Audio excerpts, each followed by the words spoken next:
Hey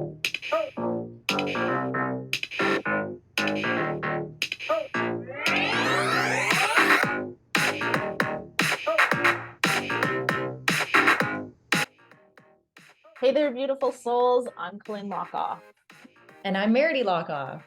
And welcome to Spiritual Sisters with Sass, the podcast where two sisters with a passion for spirituality and a touch of sass come together to explore the exciting world of self-improvement. That's right, Colynn. We embarked on this incredible journey together, diving into different self-improvement techniques, yoga practices, and a whole array of life experiences. Yeah, and through it all, we've managed to create lives that are abundant, happy, and constantly evolving. It's been a wild ride, hasn't it, Meridee? You bet, sis. We've got two very different perspectives on life, but that's what makes this podcast so special. I'm all about diving in head first into life's adventures and embracing every challenge with a bit of sass. While Colynn here, she's got her own unique approach.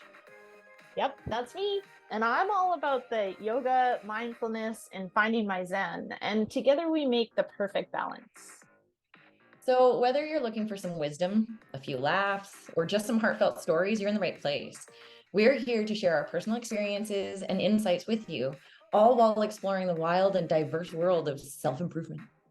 So grab your headphones and get ready for a fantastic journey with us.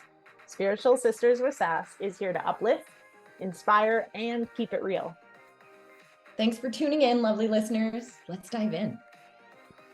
Spirit and sass. Here we go.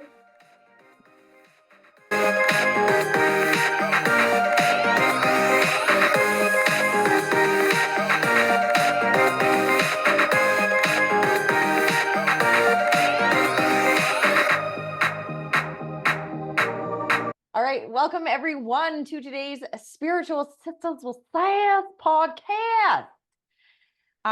Today we are talking about financial wellness. We thought this would be a really great follow-up to our conversation about whether money is toxic for you or not.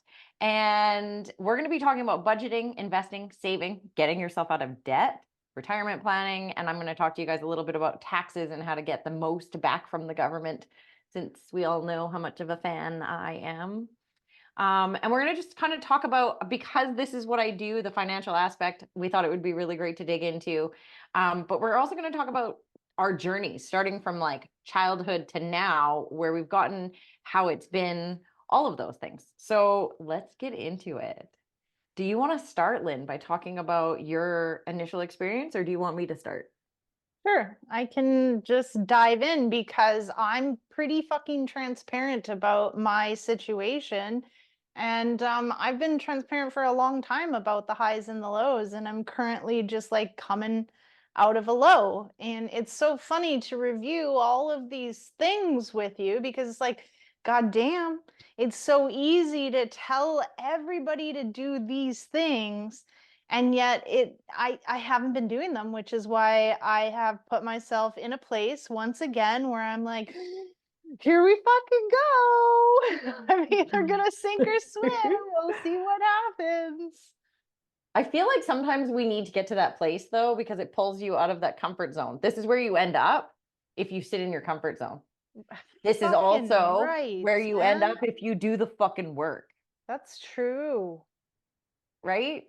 Yeah. I feel like I've been uncomfortable for years now. I have not fallen too comfortable. There's places I'm falling comfortable that even my coach called me out on yesterday, something so stupid that I'd be like, I don't want to do that. That seems like too much work. And he's like, which is why you need to do it. Congratulations. You hired me for a reason and now you're getting uncomfortable. And I was like, But what do we want? What is the outcome that we want? And how do you head towards that?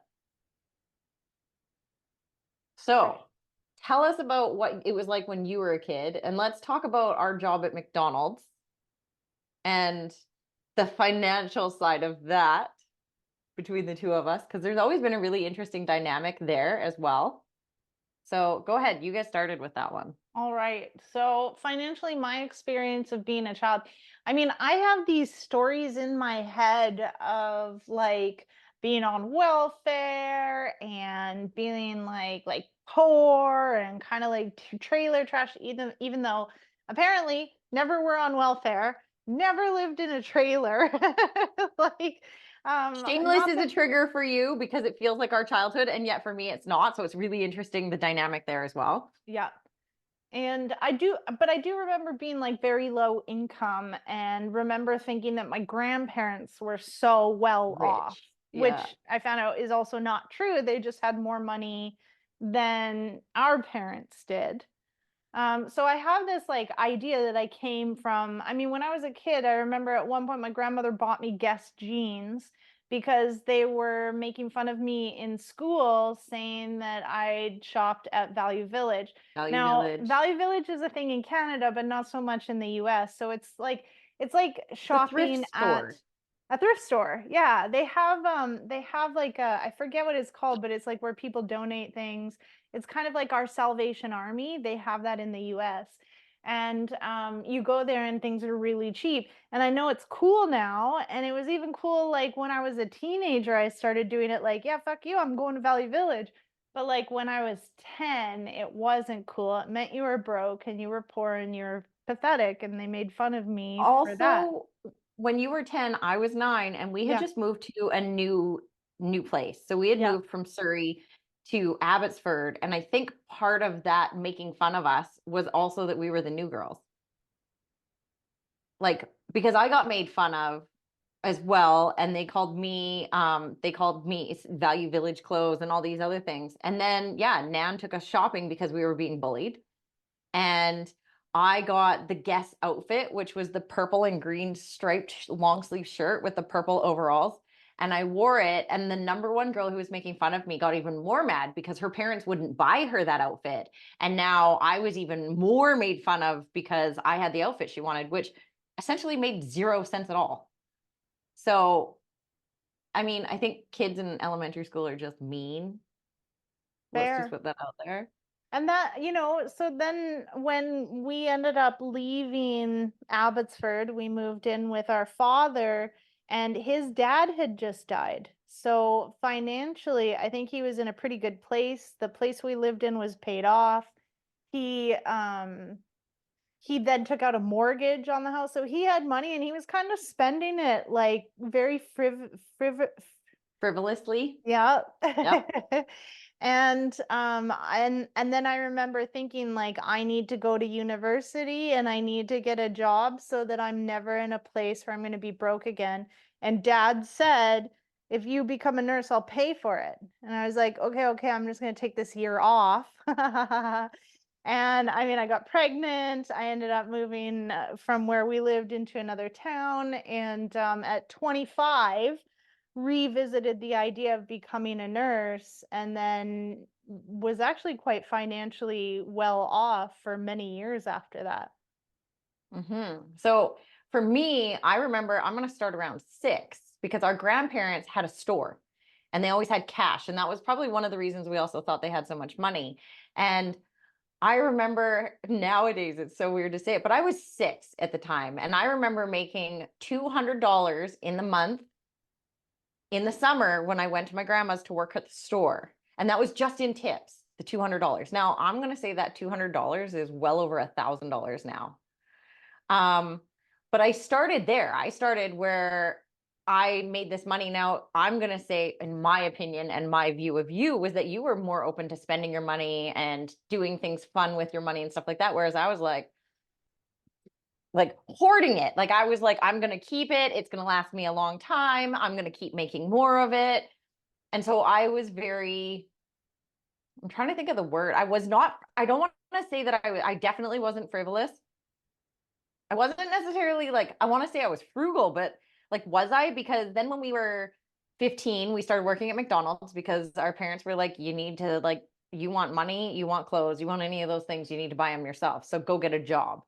And I remember being broke. And like, we talked about this recently about the fact that like when there was food in the house, we used to be like, oh my God, there's so much food. But really, we just had an abundance of shit food. So we had an abundance of noodles, or we had an abundance of macaroni and cheese. And to us, that was like a really big deal. But I also don't associate, I remember being broke, but I never associated us as dirty trailer trash or bad trailer trash or any of those things. That being said, at 15, we went and got this job at McDonald's.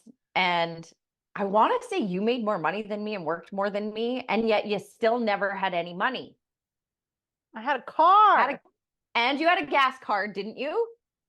And yet somehow mom got mad at us for spending too much and I ended up paying for all the gas. Do you remember that? No. The face tells me you don't remember that. I remember spending, we can talk to dad about this because I remember being like, I was the one who paid for all these extra things. So I'd pay for us to go get lunch. I'd pay for the gas so that we could do whatever. Like, I remember paying some of this extra because you just were like, foo, foo, foo, foo, money, money, money, money, bye. And I was more like, I'm going to hold on to it and I'm going to take care of it and stuff like that. And then I got married, and my ex-husband even said, Dad used to talk to my ex-husband at the time, and when we got into fights, we lived on my dad's property in his cabin. So, and yes, we paid rent, but we lived on his property. So when we would get into a fight, he would go to dad and, like sit there and start bitching. And my dad was like, can you say one good thing about her? He's like, the one thing I have to say is when you fight about someone, as long as you can say one good thing about her, then you're still in love and you'll be okay. You'll work it out. And every single time, my ex-husband's answer was, I always have money in the bank. There's always money in the bank. I never have to like wait till next paycheck because there's always money in the bank. So when him and I got together, he was a mess. He didn't have a budget. He didn't know how to budget. He was very like, he'd show up, say in Williams Lake, and he would take his friends out and spend $3,000 on a weekend of drinking on his buddies and then barely pay his Jeep payment and barely pay his motor or his dirt bike payment and all these things. And then when we moved in together, I was like, let me take the money because I'm really good with it. And I always had money, even though I was making minimum wage. And so I took over the financial side of our relationship. And when he wanted something, I'd be like, yeah, take this card and go pay for it, kind of thing. And then we split up. And within a short period of time, he ended up going bankrupt because, again, he went back to, I didn't teach him anything. I just took over and did. So I have since then also taught my son. So now my son, who is just turned 22 years old, right before he turned 22 years old, had over $10,000 in his bank account, took him and his girlfriend on a really nice trip that cost him $5,000. The kid has not worked for almost 3 weeks. He's still got money in the bank after paying, not being on EI and paying his bills for 2 weeks with no income. He's doing all of the things right because of the conversations that we've had. And because he said to me, I never want to be in a situation like dad's in. And now, again, I'm not calling him down in any way when I'm saying these things. It's just that we learn different things from different experiences. And my son's experience is, I don't ever want to be broke. I don't ever want to have to suffer in that way. And he's always seen me be relatively abundant with money. And so, and of course, I have a business that has it's tax season for us. So and we talked about this previously, where I will come into a whole bunch of money and then do something to my house. So that year, it's always around this time of year that I'll be doing something fancy to my house to like make up for not doing it all year long. But then I'll also have money in the bank that carries me through till the next tax season. So my kids have always kind of seen this, and now they're both very like, we don't ever want to be broke, but they didn't realize how much work it took as well. So I actually sat down and taught my children, this is how you budget. This is how you save money. This is what you do. This is, my son needs to invest as well because he has a disability. So his disability tax credit allows him to invest money into an RDSP, which will then they match and add some. So for the previous years, he'd put $1,500 a year in, and they would give him $3,500. Why would you not go after the free money that the government's giving you? So I've taught them about the investing, about saving, about not putting themselves in too bad a debt. All of these different things that we're going to talk about today. So for me, I've definitely had a lot of lack. And I'm going to say, especially when I first left my husband and was trying to figure it out on my own, again, working minimum wage jobs, he did pay significant child support at that time, which between my child support, my child tax benefits, me working the shitty job that I worked, those things made it so we could get through, but we barely got by. And I've been good with money, which has allowed me to get to the place that I'm at now. And we talked about this today because Lynn went with me. We had to sign power of attorney papers. We had to sign medical papers for her to be able to take care of all the things, as well as being the executor of my will. So we actually had to, have that conversation about, okay, so what do you want me to do with your stuff? when you pass away? What do you want me to do with the kids? What does the will say, basically? And so we had to have that conversation. Like, if you sell this, this, and this is how much money you'll have. If you, like just laying it out there. And Lynn was like, wow, you kind of got this like figured out a little bit. Like, because I'm in the financial side of business. This is what I do best. So budgeting. Now I've always been a budgeter, but Lynn actually taught me something about budgeting, which I now teach my clients that are like, I need to be on a budget because I just spend so much money. And that main key, you guys listen up, because this is a game changer. Take your spending money out in cash. Now, what do I mean by that? If your bills are automatic, even if they're not, set them up to be automatic online. The next step is going to be take out whatever you're going to spend on groceries, fuel, and anything that isn't online, and take it out, put it into envelopes for each thing. So if you know you're spending $1,000 a month on groceries, you need to take that $1,000 out, put it in an envelope that says groceries.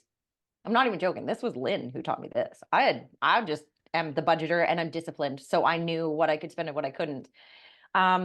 She would pull it out and put $1,000 into the groceries. She'd put 500 into the fuel. She would put, whatever else, coffee, fun, entertainment. She'd put a certain budget into that. So every single thing had its own amount. And if you ran out of cash in that envelope, that was it for the rest of the month. You didn't have extra. There was no going to the bank to get extra cash. I pulled out all that I had when I could, period. That allows you to not overspend, because if you're doing it through your bank card, you don't realize how quickly that shit adds up. Right. I went from being, at that time, we were young. I think I had like my part of the mortgage was like $80,000, which feels like nothing now. Like, I have a fucking credit card that almost has that limit on it. It just the other day, we're like, do you want $5,000 more credit? I'm like, okay. So I literally have a credit card that is like this massive fucking credit card. So I had that. And then, I had all these little bills. I owed my dad like $6,000. Like, I had so many different things, and I went full on cash budget, and I was able to bring myself completely to neutral, and then started saving.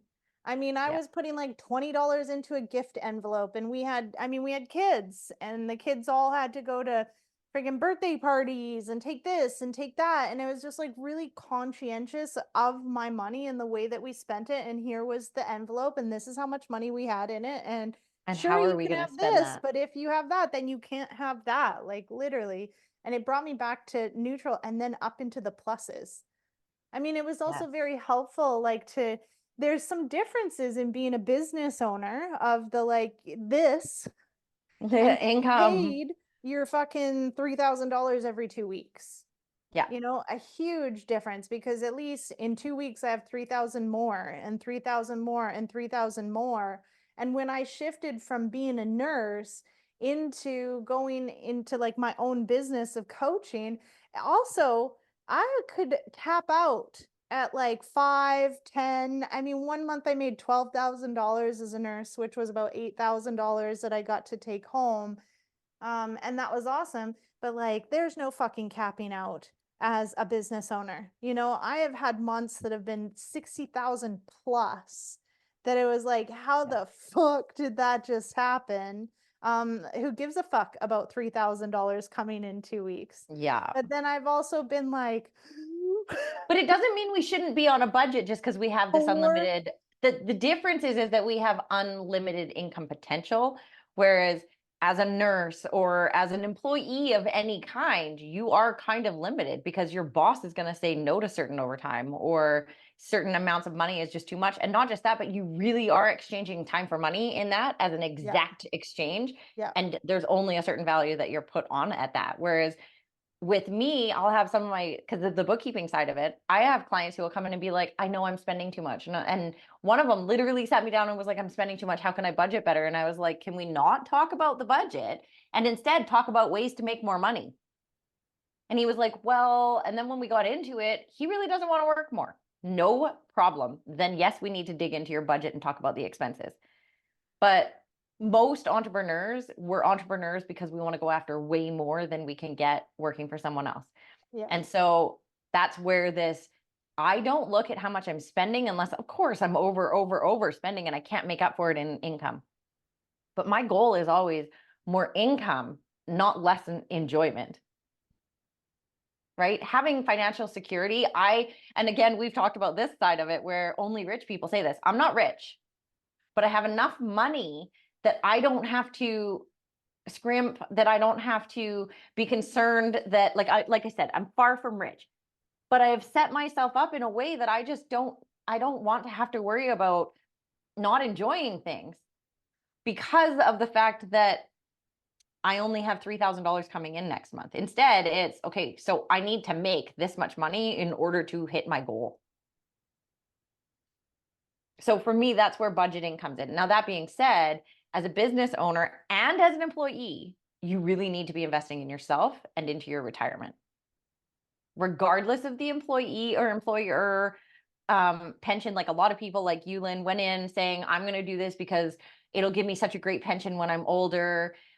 City workers, healthcare workers, all these things. They're like, I'm going to have the greatest pension. I'm going to have the greatest pension. I will tell you from experience of filing seniors taxes, CPP, Canada Pension Plan. I have never seen anyone receive for CPP or for retirement purposes. I've never seen more than $16,000, and that is the highest I've seen. Typically, it is $9,500. Okay, standard is $9,500. Once you hit 65, you're now entitled to OAS, which is old age security. That is a set amount as well, and right now the government has it at $91.66 a year. It is going up. But can you imagine now living off of $18,000 a year in this day and age? Even if you had all your shit paid off, you have no money left. So your pension now, if say you're a nurse or a teacher, okay, because those ones, or a city worker, or a CN Rail, those ones, if you only work 25 years, you're going to only see $15,000 to $20,000 a year. I know they promised you this 5-figure thing, and this was the big thing with you and I talking about being a nurse. She's like, I'll retire with well over $5,000 a month. And I was like, will you though? Because from experience, I don't see that. I don't see $60,000 a year pension almost ever. CN or CP Rail are the two that I have seen the highest pensions come from. And yes, I've seen some upwards of 60,000, but those people worked for 40 plus years. That's the thing. I remember I had an ex-partner that had worked for the government since he was 19 years old. He was eligible to retire at 55, and he was going to bring in $4,000 a month. Tell me that's not nutty. And this is why we need to invest in RSPs. Okay. So what Lynn has brought up is that, like, first of all, we need to budget. Pull your cash out, get yourself to neutral. Once you get to neutral, you need to start saving some money. That could be trips, that could be for, a new car. It could be for a down payment for something. Like, start saving. We definitely need that. In your saving, you also need to kind of invest a little bit. And what I mean by invest is I'm talking about retirement planning and RRSPs. A lot of people have this misconception about RSPs, and it becomes like a really big problem for them. When I bring them up, people are like, no, I'm not doing RSPs. I got screwed by my RSPs. No, you didn't. And let me explain why. Your RSPs, we're going to give you numbers here because they're easy to use. So say you make $100,000 a year and you put $10,000 a year into your RSPs. On your T4, you've been taxed at a $100,000 tax bracket. Any money that goes into your RSP, listen up, folks. Any money that goes into your RSP is removed from income, meaning you are not paying tax on that money. So your $100,000 worth of income just got dropped down to $90,000, which is why you get a bigger refund. Now, knowing that $10,000 has not been taxed yet, if you pull it out before retirement, you have a current tax bracket of $100,000 a year, and they are not going to tax that amount at that because it's actually meant for retirement. So if you pull $5,000 or $10,000 out, they're going to tax it at a 5 or 10% tax bracket. You are at a $100,000 tax bracket, a 30% tax bracket. So now you owe 20% tax. So you didn't get screwed by your RSPs. You just didn't know that you needed to pay more tax on it when you pulled those RSPs. So invest in your RSPs. And now here's the other reason why. if I am currently making $100,000 a year, and listen to what I said previously about when you go to retire, these people are living off $20,000 to $40,000 a year. They are at a 10 to 15% tax bracket. It's a beautiful little tax bracket where you're not paying a ton of money. You also don't have a ton of taxes or bills typically when you go to retire. So it's a great tax bracket to live at. You are currently at a $100,000 tax bracket. So the more money that you can put into your income or into your RSPs while you're sitting at that tax bracket is going to get you more tax back in the year. The year you pay the taxes is the only year you can get the taxes back. Okay. So I have a lot of people who come in, they make $100,000 a year, they're paying $18,000 in taxes. If we can get 5 to 10,000 of that money back, why wouldn't we? That only way to do that is to invest in your RSPs. So put this money into your RSPs. Yes, it can be a savings account, sort of knowing that later on when you pull it out, you're going to pay your current tax bracket on it. But that this money you put into this RSP is for when you retire and you're only making 40,000 at a 15% tax bracket so that you can drop that tax bracket. Now, I'm generalizing the tax brackets because BC and federal don't align. They're like puzzle pieces. Same with Alberta. Each province has its own tax bracket, and then the federal has its tax bracket. And those tax brackets do not fit together perfectly. They always fit at different lines. So I'm just giving you guys a generalized idea of the percentages of taxes. So when you go searching this up, no, I'm not saying the right numbers. I'm giving you an idea. Okay. So putting into these RSPs is such a great idea right now because you're being taxed at such a high tax bracket and you will probably never be back at this tax bracket again. So get your money back now and put it more, then your tax refund is going to be even double. Take half of your tax refund, throw it into your RSP. That there alone is going to increase next year's tax refund, which is then going to give you this like slow, big increment into the life that you're saying you want. So these things are really important. Being in debt is an uncomfortable place to be. It's a really uncomfortable place to be. And it's a place where we'll then end up sitting in lack, which will bring more lack and more suffering and more debt. Especially if, say, for example, and I'll always refer back to The Secret, one of the things the guy talks about in there is how he'd go to his mailbox and it would always be a bill, a bill, a bill, a bill. I don't even get anything in the mail anymore, like literally. But back when we got mail, I felt the same way. And then I was like, I'm going to get checks. I'm going to get checks. I'm going to get checks. These checks are just going to start coming. And they literally just started coming. You know, my grandmother would send me $100. This person would send me money. This thing happened. My dad sent me money. This was all before e-transfers and things like that. Okay. So this is like back in the day when money came through snail mail. But if you're dreading looking at your email because you know a bill is coming, now you're bringing more bills. Suddenly you're going to have unexpected bills coming in. All these things are going to start to happen. So it's about an abundant mindset. It's about knowing that there is more than enough in the world and that it will come around. The more you stress about it, the worse things get. The less you stress about it, the easier things get. I have literally just decided I have an abundant mindset. There's always more than enough that's going to come around. And yeah, I have also, tax season. So I always have that to look forward to. But what I've noticed about that tax season attitude is that if I have that tax season attitude all year round, there's more money. So those are going to be my tips and tricks on what to do with your money. But I highly recommend taking Lynn's advice on the cash in the envelope. It is going to get you to where you need to be in order to get to a better place. Because using your debit card, suddenly you're $50 over and you didn't notice. Now you're $200 over and you didn't notice. And now all of the money that you were trying to get ahead this month is gone. And then you keep doing that over and over. And guess where you end up? In the exact same place you're in or worse. And Do you have anything else you want to add to this? Yeah, I mean, I think you started talking about debt, and it's like it brings up the idea of like there's smart debt and there's not so smart debt. You know, we've been basically bred to think that you need to get married, you need to grow up, you need to get married, you need to have a kid, you need to have a house, you need to buy a car, and you need to have all these fucking things that tell you like your status. Really, what's happening is you're getting locked in. You've been indoctrinated into like, you need to go massively in debt to buy this house that does nothing but cost you money, right? It's there's this idea property is nothing but money in the bank, right? And the idea is like, yeah, all the properties that you're not living on. I mean, there's that, and I don't disagree with where you're going with this. And this was, I think we both learned this from the Grant 10X Cardone. mentor book from Grant Cardone. That being said, my home has definitely been a great investment because I bought my home for $252,500. I want to say 17 years ago in August. Okay. My home is now worth over $700,000. So it has 3 times its value in 17 years. That alone, plus paying my mortgage and doing the things that I was supposed to do, and I've had to put a significant amount of like refinancing on it because I got myself into a terrible situation in 2012, only 12 years ago.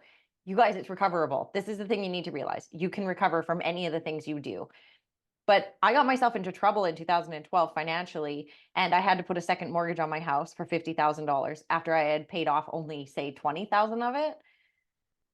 I now have my home and I have an office that I have paid off completely. So it's mortgage free and has a significant value to it. And my house has the mortgage for it because it was smarter financially to do it than do a commercial one, because a commercial one is always going to be significantly higher. That being said, I own a minimum of, we'll just go with 50-ish% of my house. So yes, they cost you money because I have put, I'm going to say hundreds of thousands of dollars into this house over the last 17 years because I'm always doing something. It doesn't have to be as nice as it is either. I could, but it wouldn't be worth the value that it was. What I mean, I hear what you're saying, and you also started by saying you're really good with money. Yes.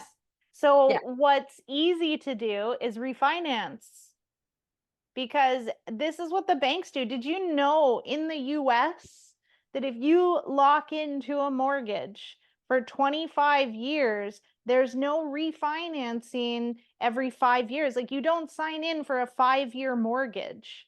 And then in 5 years, you do a closed mortgage, and then you get that, with the closed mortgage, it was at 8%, and you pay 8%. And then in 5 years, you remortgage based on the new Current percentages. interest rate. That's not the way it goes in the States. If you sign up for 25 years at 2%, that's what you have, period. Wow. And I just found out that you don't have to have life insurance in order to get a mortgage. So I don't think that you have, oh no, I think you're right. You do have to, if you don't own 80% of your house, you have to have life insurance on it to cover it. Not in the US. That's interesting. You can get a mortgage without any life insurance. So you've already said you're great with money, but like, let's just look at how a majority of people buy the house, buy the car or the truck, buy the boat, buy the RV, are up to their fucking eyeballs in debt so that they have all this shit so that you can spend even $80 million just to run the fucking car so that you can go camping for 3 days and it costs $8,000 and like, there's good debt and there's bad debt. And we've been indoctrinated to think that we need to have this bad debt where you buy a home, now you can't leave because you're locked into your home, right? So what do you need? You need a job to pay for that home. But It's just going to lock you down. imagine that instead you rented your home and you bought a piece of land and then you built on that land. And in that land, you built a home that you then rented out. So somebody rented this home and now they're paying for the mortgage. So you now own a piece of property that's building equity that, yes, has a mortgage on it, but the mortgage is being paid. You don't need a job to pay for that mortgage. You need Okay, a but job then to where pay do for you your... live? Pardon? Then where do you live? Paying someone else's So mortgage. you then rent your own place. The beauty about renting your own place is, guess what? If anything fucking breaks, your landlord has to fix it. So you're not investing any money into the property that you're living in. You're literally just using it to live in. And you may own this lavish property, but the place that you live in maybe isn't as lavish. Example, I live in Costa Rica. I buy a condo at the beach. My condo is $250,000. I Airbnb that out at $130 a night. $130 a night times 30 nights, or let's just have an occupational rate of 80%, 20 nights. You know, my mortgage is more than paid, and I'm actually making money that's paying for my rent for me to live in the city at $600 a month. Right? So now I'm able to support myself, not even having a job, but by owning property that I might even have a mortgage on. Now do that a couple Okay. times, right? That's good debt. Having a brand new fucking Chevy just so that you have a brand new Chevy. I mean, I don't disagree with you there, especially in the sense I've always, though, also, Dad used to say to us, like, just have an old car, fix it. Well, I'm not mechanically inclined and I don't like Fair. getting dirty. And it's Okay. fucking expensive So, here to have a mechanic that just rips you off. yes. And so, what I've had as an attitude as I've grown up is I either am going to have a payment or a repair bill. It's one or the other. So, even if my repair bill is $3,000 at the end of 6 months, say, I have now paid $500 a month for that vehicle to be repaired. Well, my payments back then used to be around that. So as a business owner, it makes far more sense to me for me to have payments because I actually get to write that vehicle off. If you work for someone and have payments on a vehicle, it doesn't really make much sense. So I'm seeing where you're coming from is the majority of people do have jobs and work for other people. They don't own their own businesses. They're not seeing the benefit. So that part of it, I totally understand. And It's just I like, don't look at your disagree. debt. Like, what kind of debt do you have? When my, $80 million credit card is maxed out and I'm paying 29% interest on that. So I'm literally, I mean, when my credit card's maxed out, I'm paying thousands of dollars a month only on interest. I'm not even Yep. fucking touching the actual amount that I owe. So just Yep. having that, that's bad debt.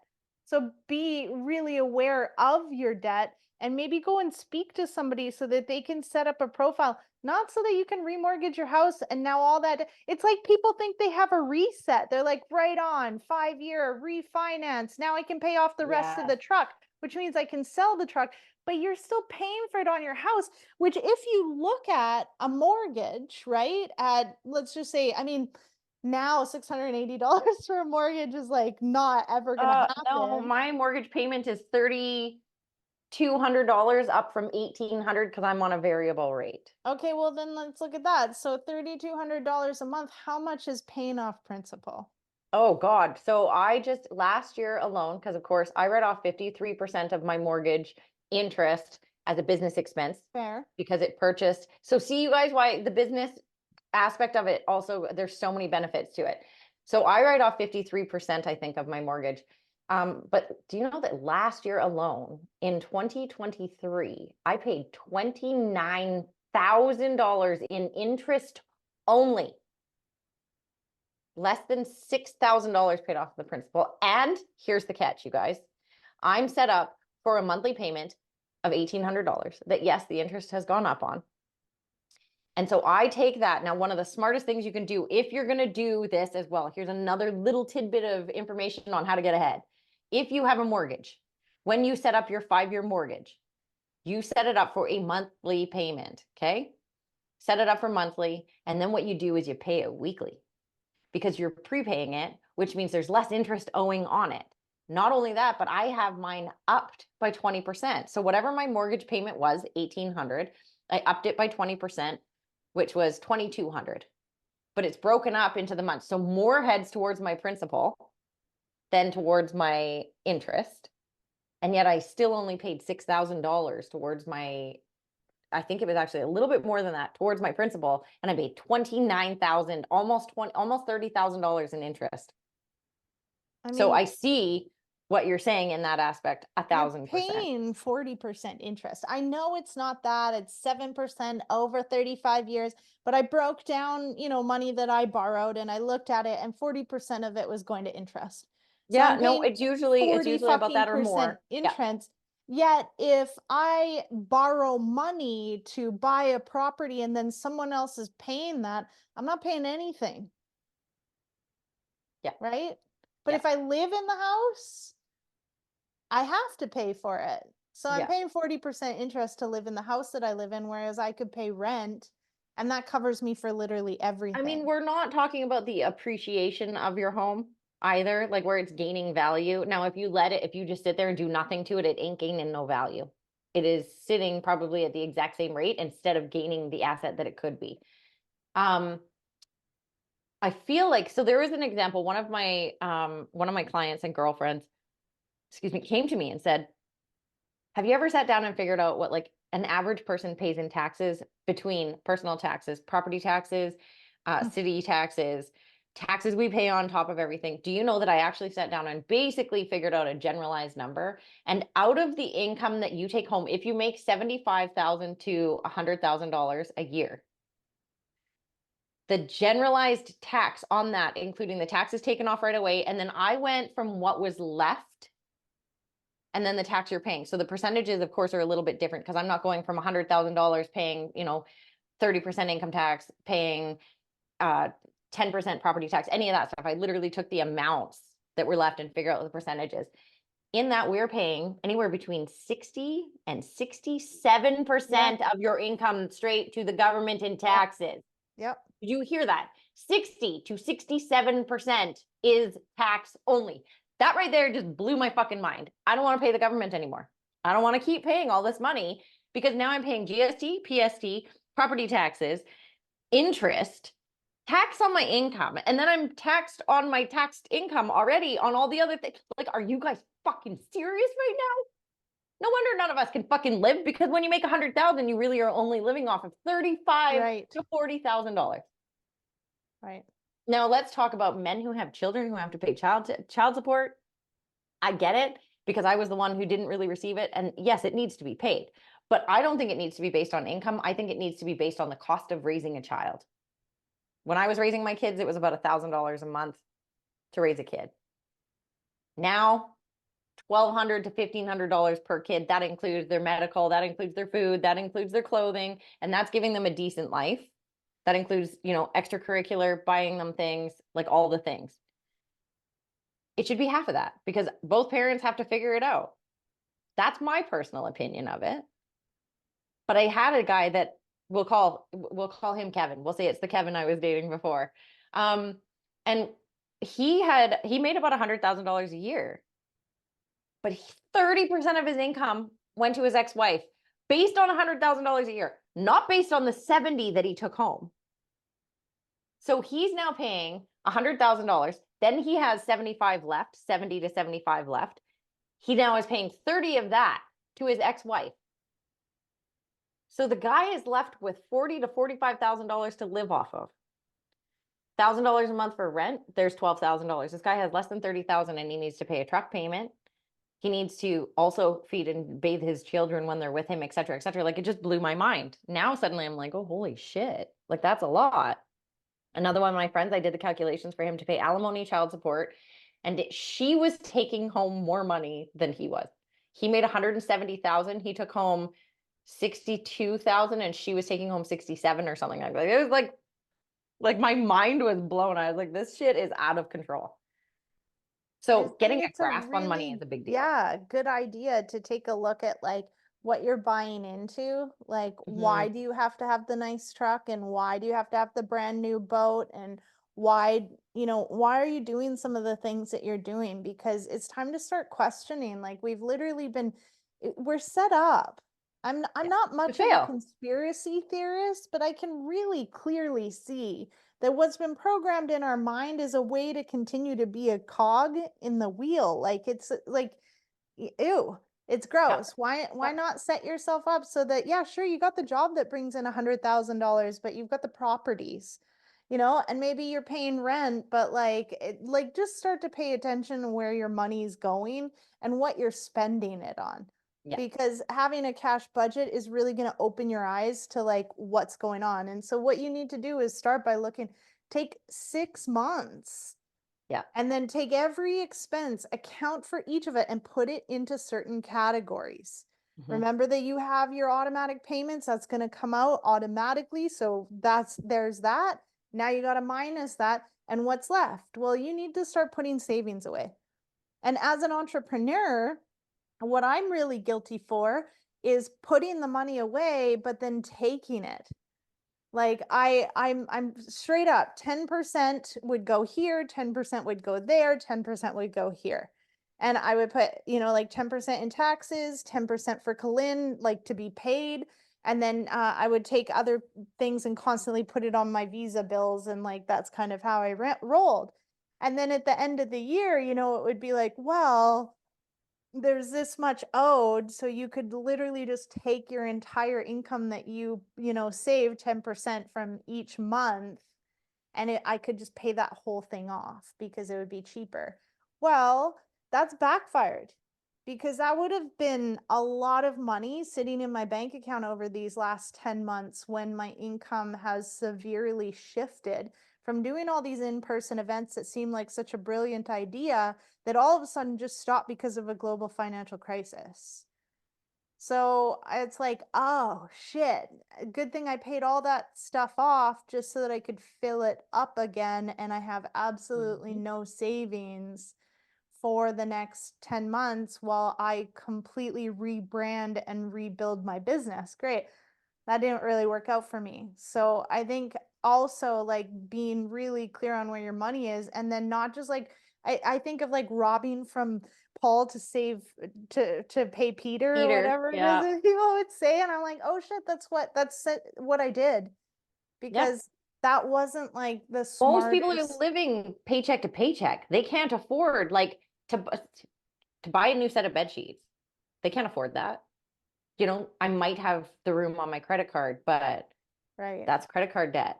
Right. Like, so that looking at what you're spending, I think is the number one thing you need to do. Then set up a budget, because here's the thing.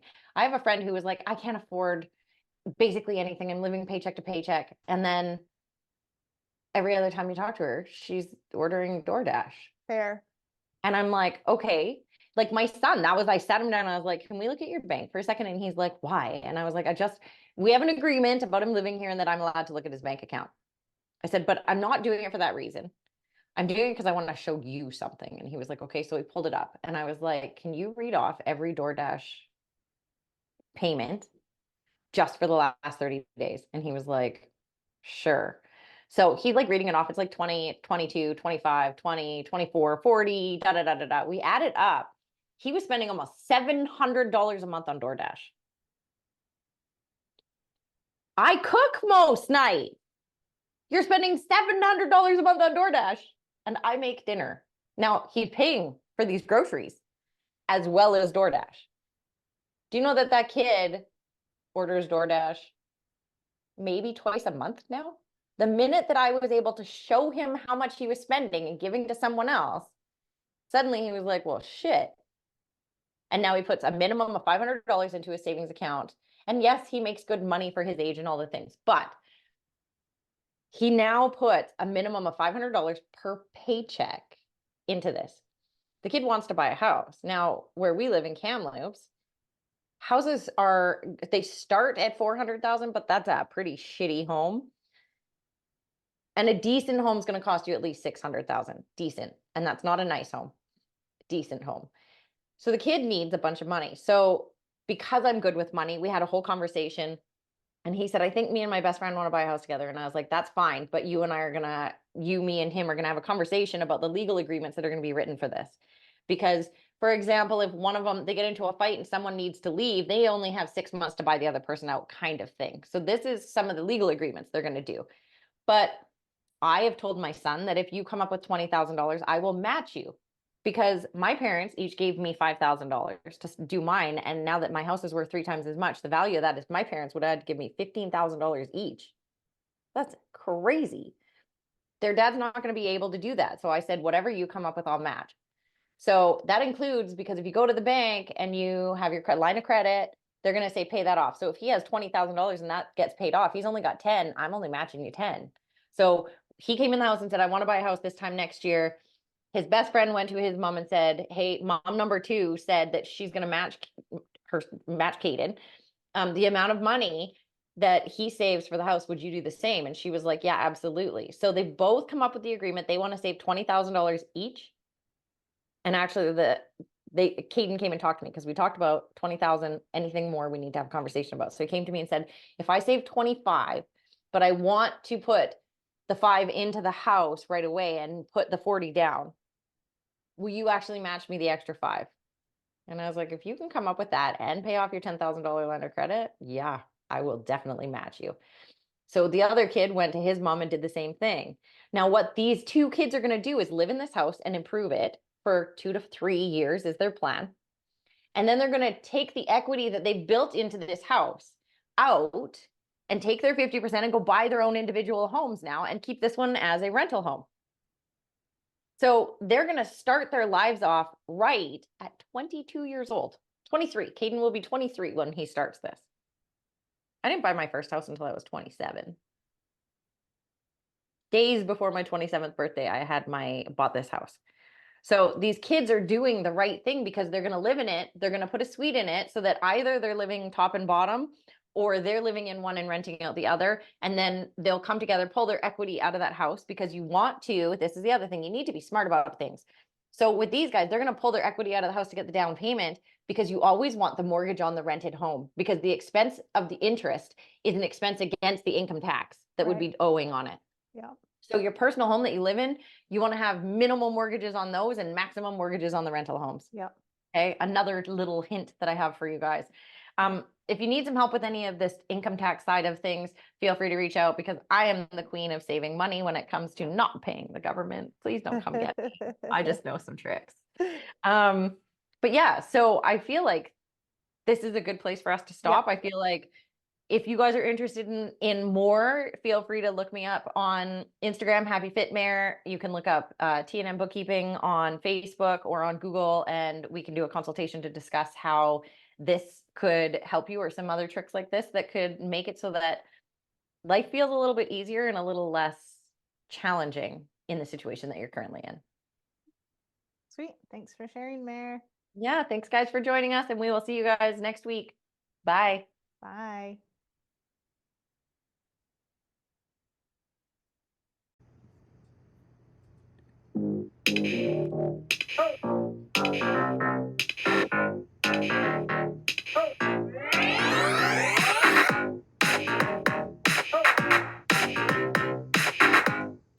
Thank you for joining us on this spirited journey today.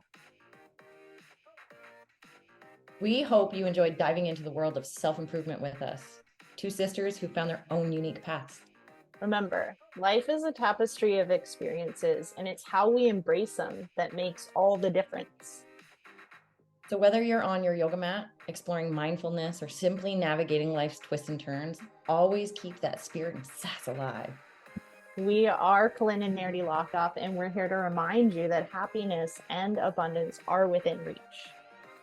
Stay connected with us on social media and keep those questions and stories coming. We love hearing from you. Until next time, beautiful souls, keep doing the work, keep sharing your experiences, and keep living a life that's authentically you. And never forget to add a little extra sass to your day. Spirit and sass, always.